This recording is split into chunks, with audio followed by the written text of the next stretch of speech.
Hey, check it out. That's points leader Jimmy Shane, the #1 motorsports guy in San Diego this weekend. It is Bay Fair. They have been doing this here for 50 years. This is going to be one of 8 practices that are going to be open to the Chargers. 3 Chula Vista area teams have gone to the World Series this decade. 2009, Parkview, they won it all. 2013, Eastlake, U.S. champs, and last year's Sweetwater team, U.S. final. Phil, are we calling it Bosa Gate yet? Man, it's called like the Bossa Nova. This is a bad dance that's going on right now. Yeah, it is. It certainly is. There are reports the two sides, though, have been speaking during the past few days, but still no agreement. Fans arriving early for this one, the first All-Star game in San Diego in 24 years. And baseball's biggest bats did not disappoint. They say that Petco Park is not a friendly park for home runs. Say the ball doesn't carry, but in the beginning, this looked more like the All-Star home run derby from last night. What a very, very special game and beginning of this game. Not just the game itself, but a special and everlasting tribute to the most favorite Padre of them all. Now, before the game, Major League Baseball with a first. From now on, the player in the National League who wins the batting title at the season's end will be presented with the Tony Gwynn Award. Tony won 8 batting titles, tied for most in the National League. Gwynn hit .338 in his career with 20 seasons with the Padres. He died 2 years ago from cancer. Tony Gwynn, though, we will never, ever forget you. From Gwynn to the second batter of the game. He's from San Diego, and it had San Diego written all over it. Former USD Torero and Cubs third baseman Chris Bryant. Swinging, takes Cricksel's first pitch deep. Track, scoreboard, 1-0 for the NL, and they lead. Bottom of the second, Kansas City's Eric Homer ties it with a homer, but the damage by his teammate. Royals catcher Salvador Perez taking a Johnny Cueto pitch, a bullet, a 2-run shot to make it 3-1 Americans.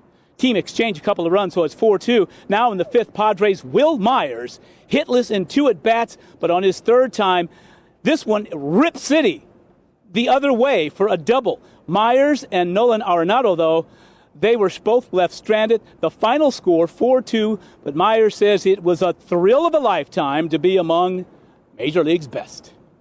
It's been a whirlwind since 7:40 yesterday morning, but I've enjoyed every second of it. To cap it off with a hit there at the end, you know, it was great. It's been a great couple days. And that's Drew Pomeranz, pitcher for the Padres. He got in for 1 inning, gave up a hit, no runs.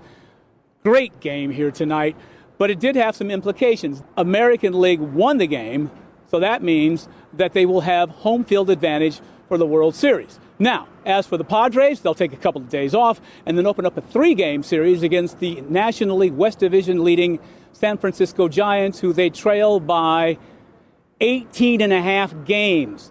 The trading deadline, August 1st, you can expect a lot of chatter with this Padres ball club, and some of your favorite players may be traded. We're live in East Village. Tonight, the score. American League 4, National League 2, Phil Farrar, CW6 News. The gates haven't even opened up yet, and here we are with about 200 fans in line. Gates will open up here in about 8:20. Hey, give me a little love here. A little Chargers love, huh? Okay, now listen. This is going to be one of 8 practices that are going to be open to the Chargers. A couple of fans here.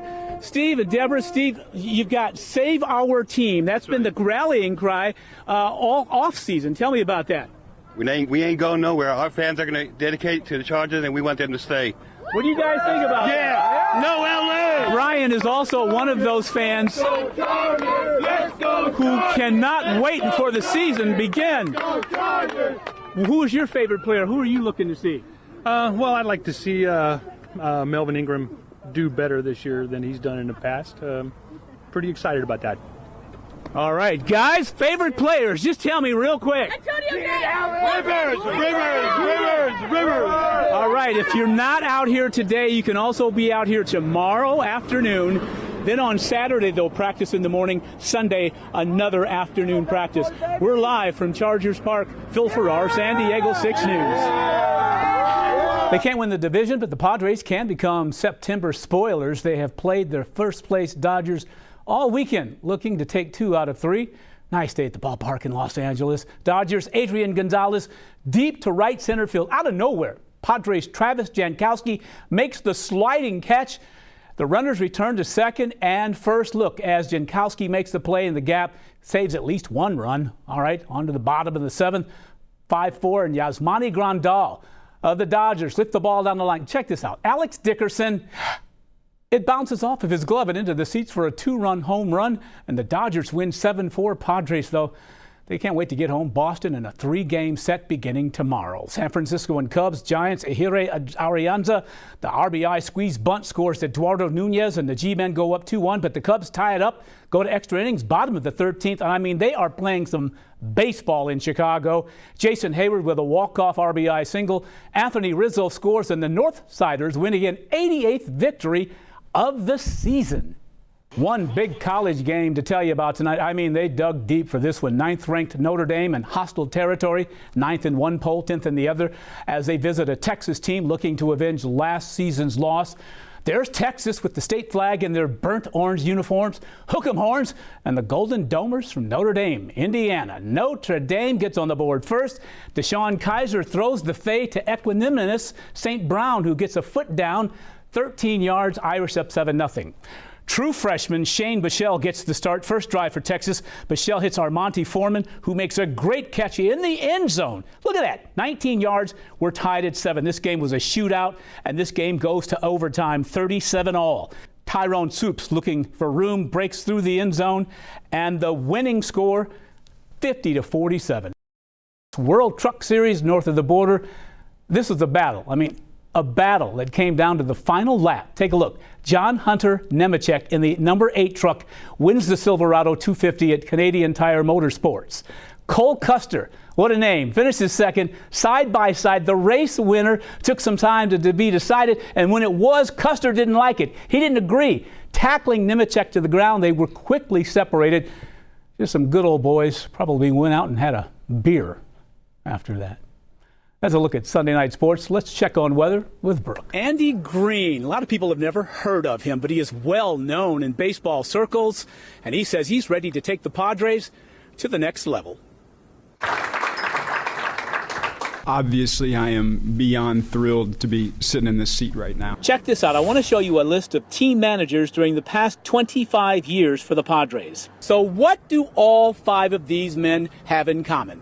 Riddick, Riggleman, Bochy, Black, and Green, they are all and have all been rookie managers hired by the Padres. This is big, and the reason why they did it was because A.J. Preller on July 14th traded then pitcher Drew Pomeranz to the Boston Red Sox. Pomeranz, if you remember, made the All-Star team, actually pitched in the game on July 12th. He was traded 2 days later to the Boston Red Sox, but there were some problems. Preller suspended for 30 days without pay for withholding medical information of that trade of Pomeranz. MLB says the Padres apparently, get this, kept 2 different medical files on players. One of those files was a way for the Padres to hide information about players' health from potential trade partners, like the Boston Red Sox. And there was another trade involving the Marlins and Andrew Kashner, who remains with the team, and pitcher Colin Ray. But Ray had a pre-existing elbow problem, and he was returned back to the Padres in a different trade. We are back here live at Petco Park. This is not the first brush for A.J. Preller. Back in 2010, he headed up international relations for the Texas Rangers. He signed an illegal Dominican player. The team fined $100,000 to $250,000. Preller suspended for 3 months. That suspension reduced to 1 month. But this is a black eye for the San Diego Padres. They have been accused of cheating, and is also a stain for Major League Baseball, because now who wants to trade with the Padres? We are live from Petco Park. Phil Farrar, CW6 News.